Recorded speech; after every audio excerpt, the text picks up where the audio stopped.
Hi all വീഡിയോനാണ് ഇന്ന് വീഡിയോയിൽ എത്തിയിട്ടുള്ളത് +1 അക്കൗണ്ടൻസിയിലെ വളരെ പ്രധാനപ്പെട്ട ചാപ്റ്ററാണ് ഡിപ്രീസിയേഷൻ പ്രൊവിഷൻ ആൻഡ് റിസർവ്സ് അല്ലേ. അതിലെ ഒരു മിഷനറി വാങ്ങുന്ന സമയത്ത് ശ്രദ്ധിക്കേണ്ട കാര്യങ്ങൾ എന്തൊക്കെയാണ്, എങ്ങനെയാണ് ഒരു മിഷനറി അക്കൗണ്ട് പ്രിപ്പയർ ചെയ്യുക, ഒരു മിഷനറി സെല്ല് ചെയ്യുമ്പോൾ എന്തൊക്കെയാണ് നോക്കേണ്ടത് എന്നുള്ള കാര്യങ്ങളാണ് ഇന്നത്തെ വീഡിയോയിൽ നമ്മൾ എന്ത് ചെയ്യാൻ പോകുന്നത്, ഡിസ്കസ് ചെയ്യാൻ പോകുന്നത്. ഓക്കെ, അപ്പം എല്ലാവർക്കും വീഡിയോയിലേക്ക് സ്വാഗതം. നമുക്ക് നോക്കാം, ഒരു ക്വസ്റ്റ്യൻ നോക്കാം. On 1st July 2014, Miss Golden Stores purchased a second-hand plant for rupees 85,000. അതായത് 85,000 റുപ്പീസിനാണ് എന്ത് ചെയ്തിട്ടുള്ളത്, ആ ഒരു പ്ലാന്റ് പർച്ചേസ് ചെയ്തിട്ടുള്ളത് അല്ലേ. ബാക്കി നോക്കാം. Spend rupees 10,000 for its overhauling and rupees 5,000 for its installation. അതായത് 10,000 റുപ്പീസ് എന്ത് ചെയ്തിട്ടുണ്ട്, 5,000 റുപ്പീസ് എന്ത് ചെയ്തിട്ടുണ്ട്, അഡീഷണലി നമ്മൾ സ്പെൻഡ് ചെയ്തിട്ടുണ്ട്. അപ്പോൾ ടോട്ടൽ നമ്മൾ പ്ലാന്റിൻ്റെ ടോട്ടൽ കോസ്റ്റ് എത്ര ആയിട്ടുള്ളത് 1 lakh റുപ്പീസാണ്. Okay fine, no problem. ബാക്കി നോക്കാം. Another plan was purchased on 1st January 2016. അതായത് 1st January 2016 എന്ത് ചെയ്തു, മറ്റൊരു പ്ലാന്റ് കൂടെ പർച്ചേസ് ചെയ്തു. Okay, four rupees 80,000. 80,000 രൂപയ്ക്കാണ് നമ്മൾ എന്ത് ചെയ്തിട്ടുള്ളത്, ആ ഒരു പ്ലാന്റ് നമ്മൾ പർച്ചേസ് ചെയ്തിട്ടുള്ളത്. Okay, it was decide to charge depreciation at 10% original cost. അതായത് 10% ഒറിജിനൽ കോസ്റ്റ് മെത്തേഡ് പ്രകാരമാണ് നമുക്ക് എന്ത് ചെയ്യേണ്ടത്, നമുക്ക് മിഷനറി അക്കൗണ്ട് പ്രിപ്പയർ ചെയ്യേണ്ടത്. Okay, so plant account prepare ചെയ്യേണ്ടത്. നോക്കാം. On 1st July 2016 the plant purchased on 1st July 2014 were sold for 75,000. അതായത് നമ്മൾ 1 ലക്ഷം രൂപക്ക് നമ്മൾ വാങ്ങിയ പ്ലാന്റ് നമ്മൾ എത്ര രൂപക്ക് സെല് ചെയ്യാണ്, 75,000 റുപ്പീസ് നമ്മൾ സെല് ചെയ്യാണ്. ഓക്കെ അല്ലേ, fine. Prepare plant account up to 31st December 2016. 31st December 2016 വരെയുള്ള നമുക്ക് എന്ത് പ്രിപ്പയർ ചെയ്യണം, പ്ലാന്റ് അക്കൗണ്ട് പ്രിപ്പയർ ചെയ്യണം. അപ്പോൾ നമുക്ക് നോക്കാം, ഇവിടെ ഒരു ടൈം ലൈൻ ആയിട്ടും കാണാൻ പറ്റാം. ഓക്കെ, ആദ്യം ഒരു മിഷനറി വാങ്ങുന്നു, ദെൻ മറ്റൊരു മിഷനറി വാങ്ങുന്നു, ദെൻ ഒരു മിഷനറി വിൽക്കുന്നു. ഇങ്ങനെ ഒരു ഓർഡറിലായിരിക്കും നമുക്ക് പോവാം. ഓക്കെ, സോ ആദ്യം സംഭവിച്ച കാര്യം എന്താ, നമ്മൾ എന്ത് ചെയ്തിട്ടുണ്ട്, 1st July 2014 എന്ത് ചെയ്തിട്ടുണ്ട്, നമ്മളൊരു പ്ലാന്റ് വാങ്ങിയിട്ടുണ്ടല്ലോ, ഉറപ്പല്ലേ. അങ്ങനെയാണെങ്കിൽ അതിന് ജേർണൽ എൻട്രി എന്തായിരിക്കും, plant account debited to cash ആയിരിക്കും അല്ലേ. Plant account debited to cash ആയിരിക്കും. അങ്ങനെയാണെങ്കിൽ ഇത് നമ്മൾ ലെഡ്ജർ അക്കൗണ്ടിലേക്ക് എങ്ങനെയൊക്കെ റെക്കോർഡ് ചെയ്യാം, പ്ലാന്റിന് ലെഡ്ജർ അക്കൗണ്ടിന്റെ കേസിലേക്ക് നോക്കുകയാണെങ്കിൽ സിമ്പിൾ ആയിട്ട് നമ്മൾ എവിടേക്ക് റെക്കോർഡ് ചെയ്യില്ലേ, ഡെബിറ്റ് സൈഡിലേക്കായിരിക്കും റെക്കോർഡ് ചെയ്യാം അല്ലേ. ഏതാ ഡേറ്റ്, 1/7/2014 അല്ലേ. എന്ത് പറഞ്ഞതും ക്യാഷ്. ഇവിടെ നമ്മൾ ക്യാഷ് ആയിട്ട് കൺസിഡർ ചെയ്യൽ 1 lakh റുപ്പീസ് ആയിരിക്കും. അതെന്തുകൊണ്ടാണ്, ഇവിടെ നമ്മൾ എന്ത് ചെയ്തിട്ടുണ്ട്, 85,000 പ്ലാന്റിന്റെ കോസ്റ്റും 10,000 ഓവർഹോളിംഗ് കോസ്റ്റും 5,000 ഇൻസ്റ്റലേഷൻ കോസ്റ്റുമാണ് അല്ലേ. സോ എല്ലാം കൂടി സം ചെയ്തിട്ടായിരിക്കും നമ്മൾ ഇവിടെ റെക്കോർഡ് ചെയ്യുക, നമ്മൾ പ്ലാന്റ് അക്കൗണ്ട് റെക്കോർഡ് ചെയ്യാം. ഓക്കെ, ഇനി ഡിപ്രീസിയേഷൻ സംഭവിക്കൽ എപ്പോഴായിരിക്കും, എപ്പോഴും നമ്മൾ ഡിപ്രീസിയേഷൻ ചാർജിലെ വർഷത്തിന്റെ അവസാനത്തിലാണ് അല്ലേ. അങ്ങനെയാണെങ്കിൽ എന്തായിരിക്കും depreciation journal entry, depreciation journal entry എന്ന് പറഞ്ഞാൽ depreciation account debited to asset account ആണ്. എങ്ങനെ, depreciation account debited to asset account ആണ് അല്ലേ. അങ്ങനെയാണെങ്കിൽ ഈ ഒരു പ്ലാന്റ് അക്കൗണ്ടിന്റെ ക്രെഡിറ്റ് സൈഡിലായിരിക്കും നമ്മൾ എന്തിനെ കൺസിഡർ ചെയ്യേണ്ടത്, ഡിപ്രീസിയേഷനെ കൺസിഡർ ചെയ്യേണ്ടത്. ഓക്കെ അല്ലേ എല്ലാവർക്കും. ഓക്കെ, ഇനി ഏത് ഡേറ്റിനായിരിക്കും ഡിപ്രീസിയേഷൻ കാണിക്കേണ്ടി വരാം, വർഷത്തിന്റെ അവസാനം, ഇയർ എൻഡിലാണ്. അതായത് 31st December ആണ് ഈ ക്വസ്റ്റ്യനിൽ ഇയർ എൻഡ് ആയിട്ട് കൊടുത്തിട്ടുള്ളത്. സോ നമുക്ക് എന്ത് ചെയ്യാം, 31st December ആയിട്ട് കൺസിഡർ ചെയ്യുന്നു ഡിപ്രീസിയേഷൻ. Okay, depreciation. ഇവിടെ എത്ര ഡിപ്രീസിയേഷൻ ഉണ്ടാവുക, നമ്മൾ വാങ്ങിയ അസറ്റിന്റെ കോസ്റ്റ് 1 lakh റുപ്പീസ് ആണ് അല്ലേ. 10% ആണ് ഡിപ്രീസിയേഷൻ അല്ലേ, ഇൻറ്റു 6/12. എന്തുകൊണ്ടാണ്, ശ്രദ്ധിച്ചാൽ മനസ്സിലാക്കാൻ പറ്റും. ഇവിടെ ജൂലൈ 1 നമ്മൾ എന്ത് ചെയ്തിട്ടുള്ളത്, നമ്മൾ പ്ലാന്റിനെ വാങ്ങിയിട്ടുള്ളത് അല്ലേ.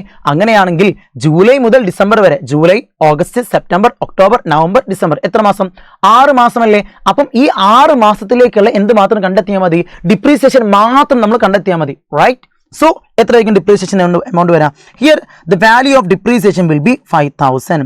ഓക്കെ, എത്രയായിരിക്കും വരാം, 5,000 ആയിരിക്കും വരാം. സോ ആസ് യൂഷ്വൽ നമ്മൾ എന്ത് ചെയ്യുന്നു, ബാലൻസ് ചെയ്യുന്നു, balance carried on. Okay, balance carried on. നമുക്ക് നോക്കാം, 1 lakh റുപ്പിയാണ് ടോട്ടൽ. ഓക്കെ, 1 lakh റുപ്പിയാണ് total. Then 1 lakh minus 5,000 that will be 95,000. How much, 95,000 ആണ് ബാലൻസ് വരാം. ഓക്കെ, നമ്മൾ എന്ത് നെക്സ്റ്റ് ഇയറിലേക്ക് ഓപ്പൺ ചെയ്യുന്നു, 1/1/2015 ബാലൻസ് ബ്രോഡൗൺ, ബാലൻസ് ബ്രോഡൗൺ. എത്ര എമൗണ്ട്, 95,000. ഒന്ന് നോക്കിക്കേ, 2015 ക്വസ്റ്റ്യൻ എന്തെങ്കിലും അഡീഷണൽ ഇൻഫർമേഷൻ പറഞ്ഞിട്ടുണ്ടോ, നോക്കിയേ ക്വസ്റ്റ്യൻ ഒന്ന് വായിച്ചു നോക്കിയേ. എവിടെയെങ്കിലും 2015 അഡീഷണൽ ഇൻഫർമേഷൻ പറയുന്നുണ്ടോ, ഇല്ല. എപ്പോഴാണ് പറയുന്നത്, 2016 January 1 ഇനി എന്ത് ചെയ്യുന്നത്, അഡീഷണൽ മിഷനറി പർച്ചേസ് ചെയ്യുന്നത് അല്ലേ. അതിനർത്ഥം 2015 എന്ന് പറഞ്ഞ വർഷത്തിൽ നമ്മൾ എന്ത് ചെയ്യുന്നുണ്ട്, പഴയ മിഷനറി തന്നെ ഉപയോഗിച്ചുകൊണ്ടിരിക്കുകയാണ്. സെറ്റല്ലേ എല്ലാവർക്കും, സെറ്റല്ലേ. അങ്ങനെയാണെങ്കിൽ ഹിയർ അഗൈൻ നമ്മൾ എന്ത് ചെയ്യുന്നു, 31st December മറ്റൊരു ഡിപ്രീസിയേഷൻ കൂടെ നമ്മൾ കാൽക്കുലേറ്റ് ചെയ്യുന്നു, ഡിപ്രീസിയേഷൻ. ഓക്കെ, ഇവിടെ എത്രയായിരിക്കും ഡിപ്രീസിയേഷൻ ഉണ്ടാവുക, ഇവിടെ നമുക്ക് ഡിപ്രീസിയേഷൻ ഉണ്ടാവുക 10,000 ആയിരിക്കും. അതെന്തുകൊണ്ടാണ്, ഇവിടെ ഒറിജിനൽ കോസ്റ്റ് മെത്തേഡാണ്. എന്താ മെത്തേഡിന്റെ പ്രത്യേകത, ഒറിജിനൽ കോസ്റ്റ് മെത്തേഡിന്റെ പ്രത്യേകത, നമ്മൾ പർച്ചേസ് ചെയ്ത വാല്യൂ എത്രയാണോ, ക്ലിയർ അല്ലേ? ഒറിജിനൽ കോസ്റ്റ് എത്രയാണോ ഈ ഒറിജിനൽ കോസ്റ്റിന്റെ മുകളിലായിരിക്കും നമ്മൾ എന്ത് കണ്ടെത്തേണ്ടി വരാം? ഡിപ്രീസിയേഷൻ കണ്ടെത്തേണ്ടി വരാം അല്ലേ? ഇവിടെ നമ്മൾ 1 ലക്ഷം രൂപയ്ക്കാണ് മെഷീനറി വാങ്ങിയത്. So here the depreciation will be 1 lakh into 10/100 into 12/12. എന്താ ഈ 12/12? ഇവിടെ നോക്കാം, ഇവിടെ ജാനുവരി 1 മുതൽ ഡിസംബർ 31 വരെ നമ്മൾ ആ മെഷീനറി യൂസ് ചെയ്യുന്നുണ്ടല്ലോ. അങ്ങനെയാണെങ്കിൽ 12 മാസം ഉപയോഗിച്ചില്ലേ? അതാണ് 12/12 മന്തിനെ കൺസിഡർ ചെയ്തത്. എന്നാൽ ഫസ്റ്റ് ഇയറിലേക്ക് നോക്കുമ്പോൾ 6 മന്താണ് കൺസിഡർ. അതെന്തുകൊണ്ടാണ്? ജൂലൈ 1 നമ്മൾ പർച്ചേസ് ചെയ്തിട്ടുള്ളത് അല്ലേ? സോ ജൂലൈ മുതൽ ഡിസംബർ വരെ 6 മന്ത്. സെറ്റാണേ? എല്ലാവർക്കും ഓക്കെ ആണ്? ഫൈൻ. അങ്ങനെയാണെങ്കിൽ ഡിപ്രീസിയേഷൻ എത്ര വന്നു? 10,000 വന്നു. സോ നമ്മൾ എന്ത് ചെയ്യുന്നു? ആസ് യൂഷ്വൽ നമ്മൾ ബാലൻസ് ചെയ്യുന്നു. ബാലൻസ് ക്യാരി ഡൗൺ എത്രയായിരിക്കും വരാം? 85,000. ഓക്കെ, 95,000 അക്കൗണ്ട് ടോട്ടൽ വരുന്നു. 95,000 മൈനസ് 10,000 നമ്മൾ ചെയ്യുമ്പോൾ നമുക്ക് എന്ത് കിട്ടും? 85,000 കിട്ടും. ഓക്കെ, നെക്സ്റ്റ് ഇയറിലേക്ക് നമ്മൾ എന്ത് ചെയ്യുന്നു? ഓപ്പൺ ചെയ്ത് വെക്കുന്നു. ഏതാ വാരം? ഇയർ ഏതാ? 1/1/2016. എന്ത് പറഞ്ഞു ഇതും? Balance bro down. How much? 85,000. Okay, എന്നാൽ 2006 എന്ത് ചെയ്യുന്നത്? കഥ ആരംഭിക്കുന്നത്. എന്താ സംഭവിച്ചേ? 2006 എന്ത് ചെയ്യുന്നുണ്ട്? ജാനുവരി 1 80,000 റുപ്പീസിന് മെഷീനറി പർച്ചേസ് ചെയ്യുന്നില്ലേ അല്ലേ? അത് നമ്മൾ റെക്കോർഡ് ചെയ്യണ്ടേ? എങ്ങനെ റെക്കോർഡ് ചെയ്യും? 1/1/2016 എന്ത് പറഞ്ഞു ഇതും? ക്യാഷ് എത്ര എമൗണ്ട്? 80,000. Is R clear? എന്താണ്? പുതിയൊരു മെഷീനറി വാങ്ങുന്നു, പുതിയൊരു പ്ലാന്റ് വാങ്ങുന്നു. എന്താ general plant account apt to cash അല്ലേ? എവിടെ റെക്കോർഡ് ചെയ്യും? പ്ലാന്റ് അക്കൗണ്ടിന്റെ ഡെബിറ്റ് സൈഡിലായിരിക്കും നമ്മൾ എന്ത് ചെയ്യുക? റെക്കോർഡ് ചെയ്യുക. പറഞ്ഞ കാര്യം ക്ലിയർ അല്ലേ? നമ്മൾ പറഞ്ഞു ഒരു മെഷീനറി പർച്ചേസ് ചെയ്യുമ്പോൾ എവിടെ റെക്കോർഡ്, അല്ലെങ്കിൽ ഒരു അസറ്റ് പർച്ചേസ് ചെയ്യുമ്പോൾ എവിടെ റെക്കോർഡ് ചെയ്യുക? ഡെബിറ്റ് സൈഡിലായിരിക്കും റെക്കോർഡ് ചെയ്യുക. സെറ്റ്. ഓക്കെ, എന്നാൽ ഇവിടെയാണ് എന്ത് സംഭവിക്കുന്നത്? ഈ ക്വസ്റ്റ്യൻ എന്ത് പറയുന്നുണ്ട്? നമ്മൾ മെഷീനറി സെല്ല് ചെയ്യുന്നുണ്ട് അല്ലേ? ഏത് മെഷീനറി നമ്മളിവിടെ ഒരു പ്ലാന്റ് ഇവിടെ നമ്മൾ എന്ത് ചെയ്യുന്നുണ്ട്? സെല്ല് ചെയ്യുന്നുണ്ട്. ക്ലിയർ ആണല്ലോ? ഏത് പ്ലാന്റ് നമ്മളിവിടെ സെല്ല് ചെയ്യുന്നത്? അതായത് 1 lakh റുപ്പീസിന് നമ്മൾ പർച്ചേസ് ചെയ്ത പ്ലാന്റ് നമ്മൾ സെല്ല് ചെയ്യാണ്. എത്ര രൂപക്ക്? 75,000 റുപ്പീസിന്. ഏത് ഡേറ്റിന്? 1 ജൂലൈ 2016. ഓക്കെ, 1/7/2006 സെല്ല് ചെയ്യാണ്. എത്ര റുപ്പീസിന്? 75,000 റുപ്പീസിന്. ഓക്കെ, അങ്ങനെയാണെങ്കിൽ ശ്രദ്ധിച്ചു കേട്ടോ, ഒരു മെഷീനറി സെല്ല് ചെയ്യുമ്പോൾ നമ്മൾ 3 കാര്യങ്ങൾ പ്രധാനമായിട്ടും ശ്രദ്ധിക്കണം. എത്ര കാര്യം ശ്രദ്ധിക്കണം? 3 കാര്യങ്ങൾ നമ്മൾ എന്ത് ചെയ്യണം? പ്രധാനമായിട്ട് നമ്മൾ എന്ത് ചെയ്യണം? ശ്രദ്ധിക്കണം. പറഞ്ഞ കാര്യം ക്ലിയർ അല്ലേ?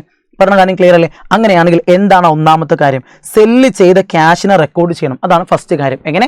സെല്ല് ചെയ്ത ക്യാഷിനെ റെക്കോർഡ് ചെയ്യണം. നോക്കിക്കേ, ഈ ക്വസ്റ്റ്യനിൽ എത്ര റുപ്പീസിനെ സെല്ല് ചെയ്തത്? 75,000 റുപ്പീസിനല്ലേ?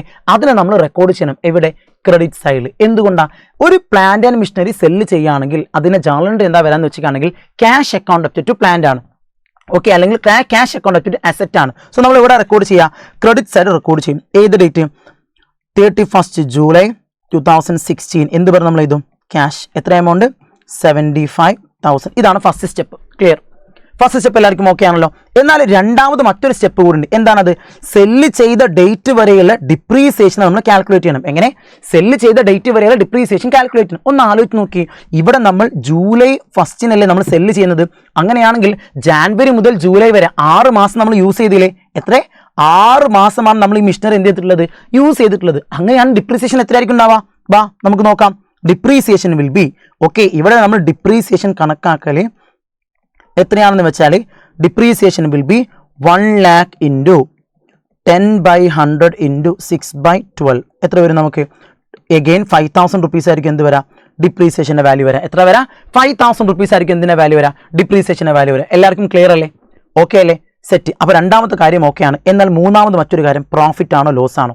അതായത് ഈ ഒരു മെഷീനറി സെല്ല് ചെയ്യുമ്പോൾ ഫേമിന് പ്രോഫിറ്റ് ആണോ ലോസ് ആണോ എന്ന് എങ്ങനെയാണ് മനസ്സിലാക്കാം? അത് മനസ്സിലാക്കാൻ സിമ്പിൾ ആയിട്ടൊരു ടെക്നിക്ക് ഉണ്ട്. എന്താണ് ടെക്നിക്ക്? നോക്കാം. ഇവിടെ നമ്മൾ എന്ത് കണ്ടുപിടിക്കണം? സെല്ല് ചെയ്യുന്ന സമയത്തുള്ള മെഷീനറിയുടെ കോസ്റ്റ് മനസ്സിലാക്കിയാലേ നമുക്ക് പ്രോഫിറ്റ് ആണോ ലോസ് ആണോ എന്ന് കണ്ടെത്താൻ പറ്റുള്ളൂ. എങ്ങനെ? സെല്ല് ചെയ്യുന്ന സമയത്ത് പ്രോഫിറ്റ് ആണോ ലോസ് ആണോ എന്ന് മനസ്സിലാക്കിയാൽ മാത്രം നമുക്ക് എന്ത് ചെയ്യാൻ പറ്റത്തുള്ളൂ? ഇവിടെ നമുക്ക് സെല്ല് ചെയ്യുന്ന സമയത്തുള്ള അസറ്റിന്റെ കോസ്റ്റ് മനസ്സിലാക്കി നമുക്ക് പ്രോഫിറ്റ് ആണോ ലോസ് ആണോ മനസ്സിലാക്കാൻ പറ്റത്തുള്ളൂ. ഓക്കെ അല്ലേ? അതെങ്ങനെയാണ് മനസ്സിലാക്കാം? Total cost of asset minus total depreciation. ഒന്ന് നോക്കിക്കേ, ഈ ക്വസ്റ്റ്യനിൽ നമ്മൾ എത്ര റുപ്പീസിനാണ് മെഷീനറി വാങ്ങിയത്? 1 lakh റുപ്പീസിനല്ല മെഷീനറി വാങ്ങിയത് അല്ലേ? ഇവിടുത്തെ ടോട്ടൽ ഡിപ്രീസിയേഷൻ എത്താം. ഒന്നാമത്തെ വർഷം 5,000, സെക്കൻഡ് ഇയറിൽ 10,000, തേർഡ് ഇയറിൽ 5,000. അപ്പോൾ ടോട്ടൽ ഡിപ്രീസിയേഷൻ എത്ര വന്നു? 20,000 ടോട്ടൽ വന്നത്. 5,000 + 10,000 + 5,000 ദാറ്റ് വിൽ ബി 20,000 എന്ത് വന്നു? ടോട്ടൽ ഡിപ്രീസിയേഷൻ വന്നു. അങ്ങനെയാണെങ്കിൽ value at the time of sale എത്ര? 80,000 ആണ്. അതായത് വിൽക്കുന്ന സമയത്ത് നമ്മുടെ കയ്യിലുള്ള മെഷീനറിയുടെ വാല്യൂ എന്ന് പറഞ്ഞാൽ 80,000 റുപ്പീസാണ്. നിങ്ങൾ സിമ്പിൾ ആയിട്ട് ആലോചിച്ച് നോക്കി, 80,000 റുപ്പീസിന് ഒരു പ്രൊഡക്റ്റ് നമ്മൾ എത്ര റുപ്പീസിന് സെല്ല് ചെയ്തു? 75,000 റുപ്പീസ് നമ്മൾ സെല്ല് ചെയ്തു. പ്രോഫിറ്റ് ആണോ ലോസ് ആണോ? ഒന്ന് ആലോചിക്കേ. 80,000 രൂപയുടെ പ്രൊഡക്റ്റ് നമ്മൾ എത്ര രൂപയ്ക്ക് സെല്ല് ചെയ്തു? 75,000 രൂപയ്ക്ക് സെല്ല് ചെയ്തു. സിമ്പിൾ ആയിട്ട് ലോസ് അല്ലേ? അല്ലേ? എത്ര രൂപ ലോസ്? 5000 അല്ലേ? ഇവിടെ നമുക്ക് ലോസ് കിട്ടിക്കഴിഞ്ഞാൽ നമ്മൾ നെക്സ്റ്റ് ചെയ്യുന്ന step profit or loss account നമ്മൾ ക്രെഡിറ്റ് സൈഡ് നമ്മൾ എന്ത് ചെയ്യണം? എത്ര രൂപയാണോ ലോസ് വന്നത് ആ ലോസ് നമ്മൾ ക്രെഡിറ്റ് സൈഡ് റെക്കോർഡ് ചെയ്യണം. പറഞ്ഞ കാര്യം ക്ലിയർ അല്ലേ? സംശയം ഉണ്ടായിരിക്കലും? സെറ്റ് അല്ലേ? Okay fine. അതോടുകൂടി എന്ത് ചെയ്തു? സെല്ല് ചെയ്യുന്ന മെഷീനയുടെ എല്ലാ കാര്യങ്ങളും കഴിഞ്ഞു. എങ്ങനെ? ഫസ്റ്റ് സ്റ്റെപ്പ് ക്യാഷ് റെക്കോർഡ് ചെയ്യണം, സെക്കൻഡ് സ്റ്റെപ്പ് ഡിപ്രീസിയേഷൻ റെക്കോർഡ് ചെയ്യണം, ലാസ്റ്റ് ആൻഡ് ഫൈനലി പ്രോഫിറ്റ് ആണോ ലോസ് ആണോ എന്ന് എന്ത് ചെയ്യണം? റെക്കോർഡ് ചെയ്യണം. ഓക്കെ അല്ലേ എല്ലാവർക്കും? ലാസ്റ്റ് ആൻഡ് ഫൈനലി ഇവിടെ നമുക്ക് എന്തുണ്ട്? ഒരു മെഷീനറി കൂടെ ബാക്കിയില്ലേ? ഏത്? ഈ വർഷം പുതുതായിട്ട് നമ്മൾ 80,000 രൂപക്ക് വാങ്ങിയ മെഷീനറി അല്ലേ? ആ മെഷീനറിക്ക് എത്രയ്ക്കും ഡിപ്രീസിയേഷൻ ഉണ്ടാവുക? 31st December 2016. Here the depreciation will be എത്രയായിരിക്കും ഉണ്ടാവുക? അവിടുത്തെ ഡിപ്രീസിയേഷൻ 8,000 rupees ആയിരിക്കും. എന്തുകൊണ്ടാണ്? ഇവിടെ നമ്മൾ ഡിപ്രീസിയേഷൻ കണക്കാക്കൽ എങ്ങനെയാണെന്ന് വെച്ചിട്ടാണെങ്കിൽ 80,000 × 10/100 ദാറ്റ് ഈക്വൽ ടു എത്ര വന്നു? 8,000 rupees എന്ത് വന്നു മക്കളെ? ഡിപ്രീസിയേഷൻ വന്നു. ഓക്കെ അല്ലേ? ലാസ്റ്റ് ആൻഡ് ഫൈനലി നമുക്ക് എന്ത് ചെയ്യാം? രണ്ട് സൈഡും ഒന്ന് സം ചെയ്യാം. 1,65,000 1,65,000 ഈ ഒരു വാല്യൂ മൈനസ് നമുക്ക് എത്ര കിട്ടും? വാല്യൂ മൈനസ് നമുക്ക് 72,000 കിട്ടും. ക്ലിയർ അല്ലേ? അപ്പം ഈ 72,000 ആയിരിക്കും എന്ത്? Balance brought carry down. എങ്ങനെ? Balance carry down will be 72,000. എല്ലാവർക്കും ഓക്കെ ആണല്ലോ?